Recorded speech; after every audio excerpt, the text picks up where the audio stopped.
Hello नमस्ते म कृष्ण ढकाल स्वागत छ तपाईलाई मेरो च्यानल किड्स अफ नेटवर्कमा। आज मैले चाहिँ पोर्चुगल जाने उपाय लिएर भिडियो बनाएको छु। भिडियो अन्तिमसम्म हेरिदिनु होला। हेरिसकेपछि आफ्नो प्रतिक्रिया दिन नबिर्सिनु होला।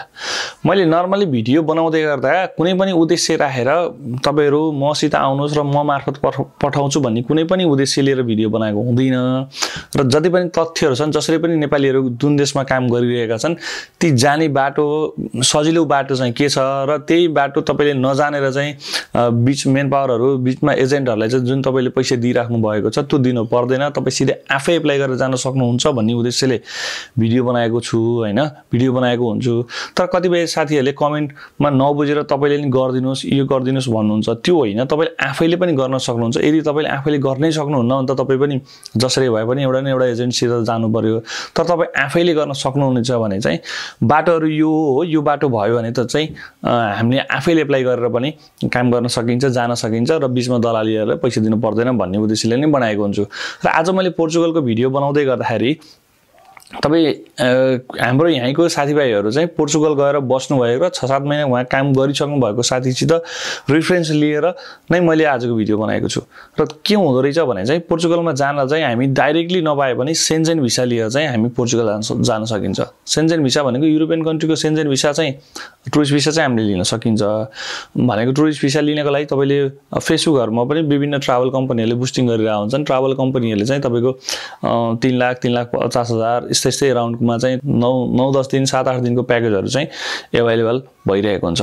र त्यसमा पनि अझ के हो भने चाहिँ तपाईले त्यसरी जाँदिन तर म आफै ट्राभल भिसा लिन्छु भनेको चाहिँ तपाईले त्यसरी लिन पनि सक्नुहुन्छ। र ट्राभल भिसा लिनको लागि चाहिँ के डकुमेन्ट आवश्यक पर्छ भनेर चाहिँ मैले अर्को भिडियो बनाउने छु। किनभने मैले पनि आफैले केही कन्सल्टेन्सी त फर्दर डकुमेन्टहरु चाहिँ ठ्याक्कै यो बन्छ है भने चाहिँ अझ क्लियरली बुझ्दै छु। भनेको मतलब केही कुराहरु मिटिङहरु गरेको छु र त्यो क्लियर भइसकेपछि तपाईलाई मैले त्यो जानकारी गराउने छु। र अहिले मैले सर्टकट भन्दै गर्दा पोर्चुगल जाने उपाय भनेको चाहिँ नर्मली तपाईले सेन्जेन भिसा चाहिँ लिएर तपाईको युरोपियन कन्ट्री छिरिसकेपछि मान्नुस् कि तपाई फ्रान्स छिर्नु भयो, छिरिसकेपछि छिर्दै गर्दा तपाईले केही कुराहरु सोध्न सक्छ। भनेको मतलब कति जना आको हो हैन, कति दिन बस्ने हो, केको लागि आको हो, भनेको मतलब कति दिन घुमेर जाने, यस्ता कुराहरु सोध्न सक्छ। यो भनेको तपाई लिगली प्रोसिजर नै भयो, त्यो समस्या कुरा भएन। तपाईले त्यो सजिलै बताउन सक्नुभयो, त्यसमा कुनै समस्या भएन।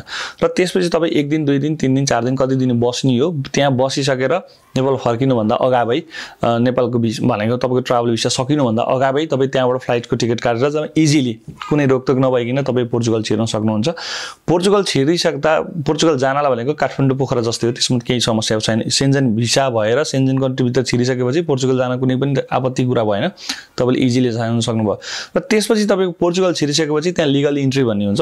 लिगल इन्ट्री गरिसकेपछि कुनै किसिमको तपाईले रोकटोक भएन, तपाई आनन्दले 120 दिनसम्म तपाईले काम खोजेर काम गर्न सक्नुहुन्छ। यदि 120 दिनसम्म पनि तपाईले काम खोजेर काम गर्न सक्नुभयो भने थप तपाईले 60 दिन एक्स्ट्रा माग्न सक्नुहुन्छ।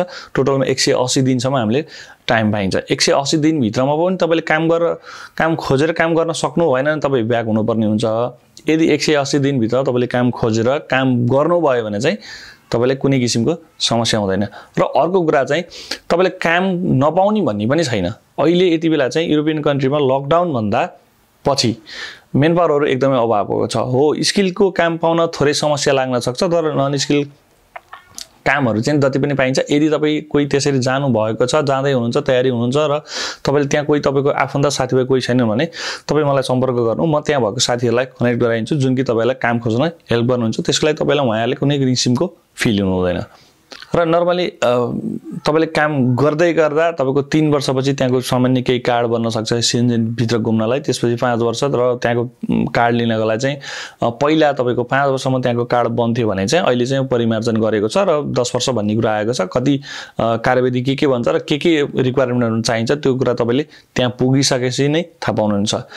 नर्मली पोर्चुगल जाने उपाय त मैले तपाईलाई सिकाएँ र पोर्चुगल जाँदै गर्दा चाहिँ युरोपियनको सेन्जेन भिसा चाहिँ कसरी लिने, टुरिस्ट भिसा चाहिँ कसरी लिने भन्ने कुराको चाहिँ भिडियोमा अर्को भिडियो लिएर उपस्थित हुने छु। त्यतिकिन्जेलसम्मको लागि म अहिले बिदा हुन चाहन्छु। यदि तपाई मसित यस्तै भिडियोहरु चाहनुहुन्छ भने चाहिँ मसित सब्स्क्राइब गरेर मेरो च्यानलमा जोडिराख्न सक्नुहुनेछ। भिडियो अन्तिमसम्म हेर्दिनु भएकोमा धेरै धेरै धन्यवाद। नमस्ते।